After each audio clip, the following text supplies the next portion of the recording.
When the silence of the night sky over Kashmir was broken on April 29, 2025, it wasn't by a sonic boom or a missile strike. It was broken by something far more historic and far more consequential. It was broken by a signal, the unmistakable electronic signature of an engagement that would redefine not only the military balance of South Asia, but the global perception of technological supremacy in the skies. On that night, under the cloak of darkness and the weight of decades of hostility, the air forces of India and Pakistan faced off in what would become the first known direct engagement between India's French-made Dassault Rafales and Pakistan's Chinese-built J-10CPs. And for the first time in the history of modern warfare, a Chinese-manufactured PL-15 air-to-air missile, long theorized, feared, and analyzed, was fired in active combat, not in a training range or a closed simulation, but in the real sky against a real Western adversary. The symbolic weight of that moment cannot be overstated.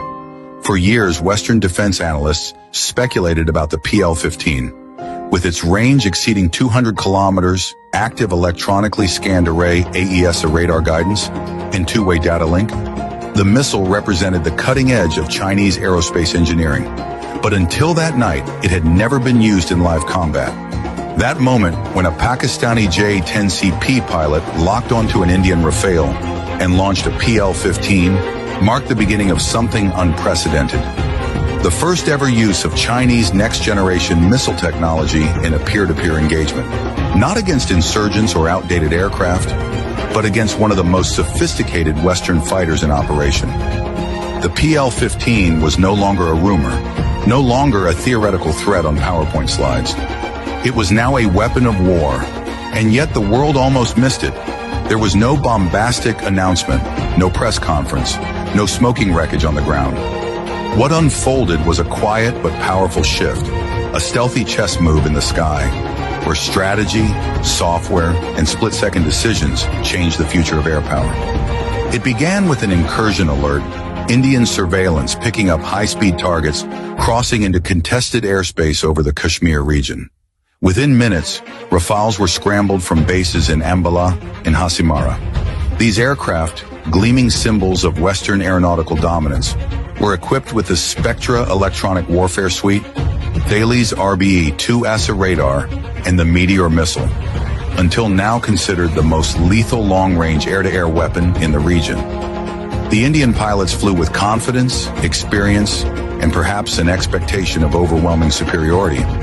But they weren't alone in the sky.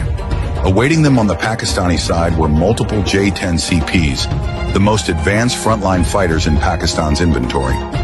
Built by China's Chengdu Aerospace Corporation, these aircraft had been upgraded to match and exceed many of the capabilities found in Western 4.5 generation fighters. But what truly made the J-10CP a threat that night wasn't its engine or its airframe. It was the digital ecosystem behind it. Each jet was part of a live combat network, connected in real time to ground-based sensors, airborne early warning and control aircraft, and AI-assisted targeting algorithms. And unlike traditional combat formations, the J-10CPs were flying as part of an integrated swarm, each one feeding and receiving data from the others in milliseconds. From the moment the Rafales entered contested airspace, they were already being tracked by radar nodes located far beyond visual range. The J-10CPs began to maneuver in coordinated arcs, utilizing radar cross-section management and deceptive jamming pulses to obfuscate their locations. The Rafale's Spectra suite responded, trying to build a threat picture, but the clutter was overwhelming. Radar reflections bounced from false echoes. Infrared signatures faded and reappeared. Targets split and remerged. It was electronic ghosting at an unprecedented level. And at that moment, as one Rafale pilot attempted to establish a radar lock, the lock was lost. Then another. Then came the missile alert. The first PL-15 had been launched.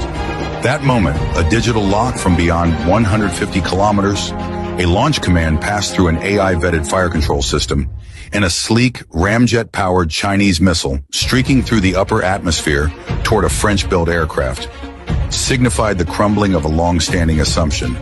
That assumption being that no non-Western air force could successfully use its indigenous weapon systems in real combat to challenge a frontline NATO standard fighter. The PL-15's guidance system, built on AESA radar, similar in class to Western systems, but tuned to operate in heavily jammed conditions, allowed it to maintain lock even under Spectra's defensive scrambling.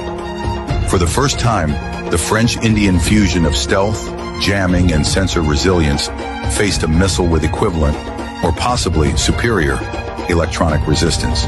The Indian Rafale, evading at full throttle and deploying countermeasures, managed to break radar lock at the final moment, but not without consequence. The engagement disrupted the formation. Communications went dark.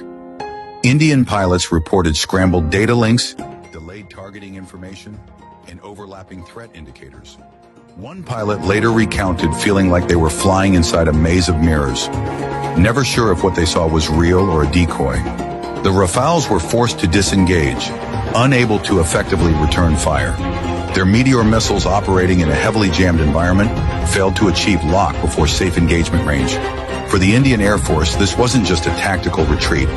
It was a strategic alarm bell, a wake-up call that their most advanced fighters could be challenged and even outmaneuvered by a digital combat system developed in China and operated by their regional rival. For Pakistan, this was more than a symbolic victory. It was a demonstration to their adversaries, allies, and global observers that they now possess the capability to challenge superior platforms using battlefield integration, electronic warfare, and next-gen missile technology. And for China, it was a moment of profound strategic validation. The PL-15, which had been touted for years as a rival to the Meteor and AIM-120D, had now tasted real combat. Even in a limited capacity, even without a kill, the message was clear. Chinese missile systems had arrived on the global stage, not as cheap alternatives, but as competitive instruments of high-end air warfare. In a single missile launch, Beijing had shattered decades of skepticism surrounding its aerospace claims. Around the world, military planners took note. From Washington to Paris, from Tokyo to Canberra, defense circles began urgently reassessing the threat posed by Chinese origin systems, not just in Chinese hands, but in the hands of their strategic partners. Nations operating US or European aircraft now faced a sobering question. Could their platforms hold the line against next-generation Chinese missiles deployed by adversaries in complex electronic warfare environments? Could traditional dogfighting doctrines survive in a battle space where the kill chain is completed at 150 kilometers by software? This wasn't just about a missile. This was about the collapse of the Western monopoly on electronic warfare supremacy. The idea that only NATO standard